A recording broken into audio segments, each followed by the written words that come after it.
What's going on, guys? It's Michael MGF, and today I'm going to be doing something a little bit different because, as you might already know, I just finished reviewing all 6 LEGO Avengers Infinity War sets 2 weeks early because I was just as surprised as the majority of you were when I walked into a Target on, Friday afternoon, and they had all the 6 sets at guest services waiting for me, and I even told them that there might be street dates, and they were like, nope. So I didn't question it, and I ended up having the opportunity to review all these sets for you guys, and I have honestly, it has been such a cool experience, and I wanted to kind of summarize all of my thoughts on the entire lineup. And also, this is to help you in deciding what sets might be best for you to pick up, what combination, because I realized those were things I didn't really discuss in the individual reviews.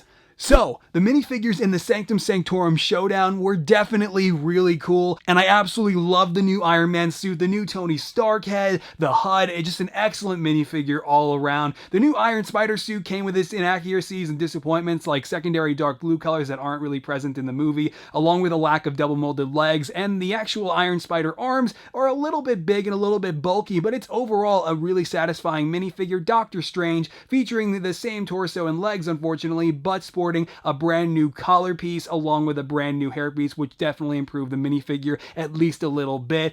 And finally, you also had Cull Obsidian included with the set. I think he kind of suffered with a lack of like a texture print that I mentioned in the video. I really think the Big Fig could have benefited from that, but it was overall a pretty good attempt, and I'm pretty fond of it. And Ebony Maw was a fantastic minifigure with great printing and awesome design work, and I really didn't have much else to say about it. And the minifigures from the Hulkbuster Smash Up were also very cool with the new and improved Falcon. I really appreciated the updates to the head and the torso. I do think he could have benefited from a pair of dark gray legs as opposed to the black that were included. And I can't say I'm the biggest fan of the brick-built wings. I know a lot of you definitely weren't, and I do think LEGO at some point should really consider making a decent piece for Falcon that they'll stick to, that they can print a decent amount of detail onto, or something else, because they do look a little bit odd. Proxima Midnight was an excellent minifigure that I think just needed a little bit more leg printing. I also do think that the Bruce Banner minifigure being carried over from the Thor Ragnarok sets was a bit unfortunate, because while it is a nice Bruce Banner minifigure, it's just not Bruce Banner from Thor Ragnarok and Infinity War. It just doesn't look anything like either iteration, as we saw him in Thor Ragnarok and of course then in Infinity War. And finally included with this set, our first Outrider. Really love the new infantry that Thanos is bringing to the film and down to earth, and I really do think that these are just super cool with a fantastic design, and I love that they have freaking 6 arms, man. Next, the minifigures from the Thanos Ultimate Battle were really good for the most part. I think that the new Star-Lord was kind of a letdown because it was just a copy and paste from the Guardians 2 sets last year, even minus a couple features, no longer sporting the helmet because of course it was destroyed by Ego, but the torso is no longer accurate, and LEGO has a better face for Chris Pratt in the upcoming Jurassic World Fallen Kingdom sets that I really do think the figure could have benefited from. So I wasn't a big fan of the new Peter Quill, but the new Gamora was excellent. Absolutely loved the new torso and the legs and everything about the updated design. So much better than what we saw last year with Guardians 2, and of course the new Iron Man suit making its second appearance, but with these giant wing things, and there's actually a name for them. I totally forget what it is. But I think the majority of the disappointment came in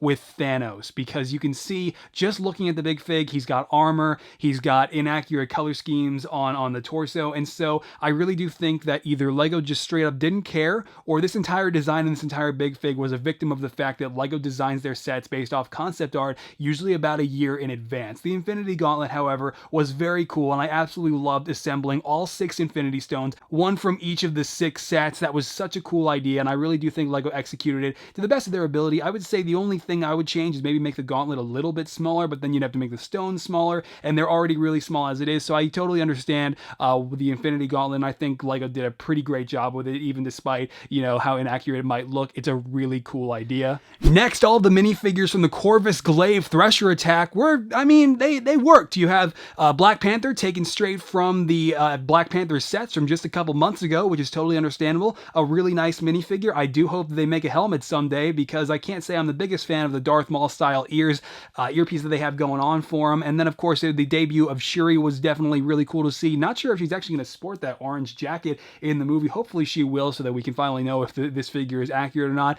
Either way, it was really great to have her. Of course, getting another Outrider in this set was awesome. But then in the set, we did have a copy and paste of Vision from the Civil War set, sporting the yellow Mind Stone, which of course was fixed from the Age of Ultron sets, which I definitely appreciated seeing. But also included with the set, we did have Corvus Glaive himself, which was very cool. Definitely a fantastic minifigure. However, I really do think he could have benefited from an entirely new headpiece, similar to the treatment Proxima Midnight got. However, it seems neither were given the treatment of leg printing either, so that's kind of a shame. But still, a really solid lineup of minifigs for this set. Our second to last set of minifigures from Thor's Weapon Quest were also very cool. I do like the Thor. I like the hairpiece that they included. It's just, as I think the majority of you already noticed, you can see that unfortunately, he does not have the eye patch on either side of his face. It's just the same head from the Thor Ragnarok sets, and the entire suit is also black, when in reality, it's actually more of like a gray, gunmetal color, you know, more similar to the color used on Corvus Glaive, for instance. But I really do believe that this minifigure was definitely a victim of what I said earlier about all of these designs usually being based off of concept art. I have to imagine that far in advance it had yet to be revealed that Thor was going to lose an eye, and I'm guessing Marvel wanted to keep that close to the chest. But I really do appreciate the new Groot minifigure as well. I absolutely love it. It's just, I kind of am curious what it would have looked like if it was dark tan as opposed to brown. I wonder if LEGO entertained that idea, and if maybe it just didn't look all too great. But I definitely think that the straight brown is a little too dark for Groot. I think I might have mentioned this in the review, but either way, I really do love the new head. The new head is super cool, and I absolutely plan on using it for my own custom version if I can. And finally, included with the set, of course, we did have the copy paste of Rocket Raccoon from the Guardians 2 sets, basically just featuring an updated alien conquest blaster with a cylinder shoved on the end of it. So a pretty awesome set of minifigures. I really do think Groot is the best though, of course. And our last set of minifigures from the Outrider Dropship Attack, Captain America or Nomad, whatever works for you, is a really nice minifigure. I definitely am mostly fond of the torso, whereas the shields are kind of like barely shields, and LEGO just kind of took the opportunity to repurpose these same pieces that we've seen countless times in countless sets at this point, which is okay. And then of course the new Chris Evans face, I think, is not bad. I don't think it's totally there, but I'm glad they did print a new face this time, as opposed to just giving him, I don't know, say the same face from literally another character from this same movie. I mean, they did that for Civil War. It's definitely not beneath LEGO, unfortunately. Black Widow, she definitely got that same problem, I think, with the concept art deal. She's got a freaking sand green torso, which did not make it into the movie. And she's also got Jyn Erso's face, which is a little odd, but she does have the new blonde hair. So, I mean, it wasn't a total miss. It's not a terrible minifigure, and it works for the most part. And then, of course, in the set, we do get 2 Outrider minifigures, and so you get a total of 4 throughout the 6 sets. Okay, so which sets are the best? Which one is the worst? Which ones do I recommend the most? In your case, hopefully I can help you decide once and for all here by saying, straight off the bat, the Corvus Glaive Thresher Attack is definitely the worst set of the wave. Unfortunately, while the minifigures are really nice, the 2 builds included just didn't do it for me, and I didn't find them to be all that exciting. However, that was not the case with the Thanos Ultimate Battle, which I consider to be the best set of the new wave. The new Milano was surprising to me in a whole bunch of new ways, and it was so cool because it just exceeded so many of my expectations. And then when I found out that it could connect to the Thor's Weapon Quest pod, I was just really blown away with what LEGO pulled off in the combination of those 2 sets. So if I had to recommend 2 sets out of the 6 from the Infinity War sets, it would absolutely be those 2. The new Milano from the Thanos Ultimate Battle combined with the Thor's Weapon Quest. If I had to pick 2 sets from the Infinity War lineup, it would without a doubt be those 2. However, some of you might prefer a playset with an incredible amount of detail, features, and familiarity from the MCU, and that is exactly what you get with the Sanctum Sanctorum Showdown, the combination of the Sanctum Sanctorum and, of course, Peter Parker's apartment building, being LEGO's versions of the 2 buildings, is such a fun set, and it's really cool how it folds up, and I really love that set, and it is absolutely an incredibly, honestly, it's kind of weird because I would say the Milano, from the Thanos Ultimate Battle is the best set, the Sanctum Sanctorum is the second best, and then the Thor's Weapon Quest is the third best. However, I would still recommend the Thanos Ultimate Battle and Thor's Weapon Quest first before the Sanctum Sanctorum. But if you don't want to go for any of the larger sets, I mean, hey man, the Outrider Dropship Attack has a pretty decent set of minifigures. The Captain and Black Widow, they aren't too bad, and the actual ship is really cool, especially for army building if you want to make a decent Wakanda diorama at some point. And of course, buying the actual Thor's Weapon Quest separately works as well. You got a kick-ass Groot minifigure in that set, and the build just by itself, even without being connected to the Milano, is still pretty awesome, man. Now the Hulkbuster.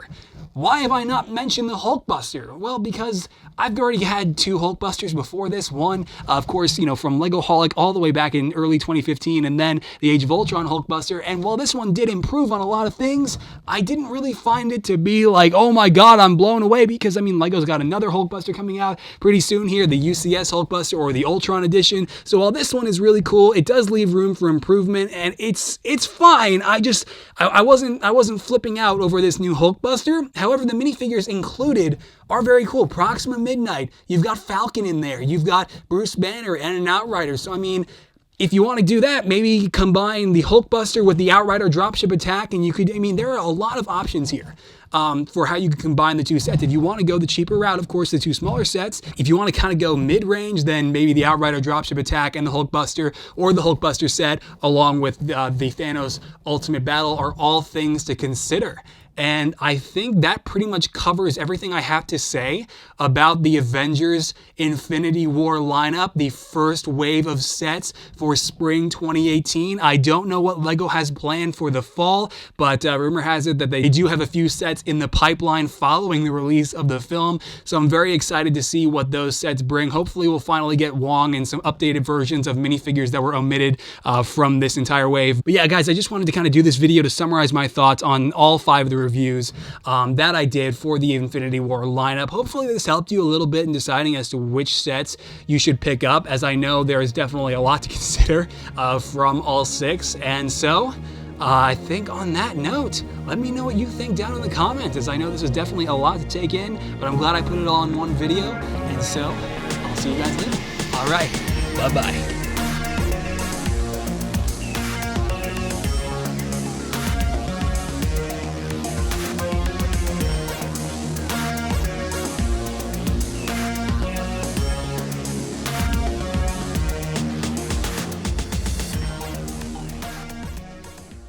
Of the wave, and I being the worst. No, with the Thanos Ultimate Battle. What the hell just fell? There are like boxes collapsing behind me.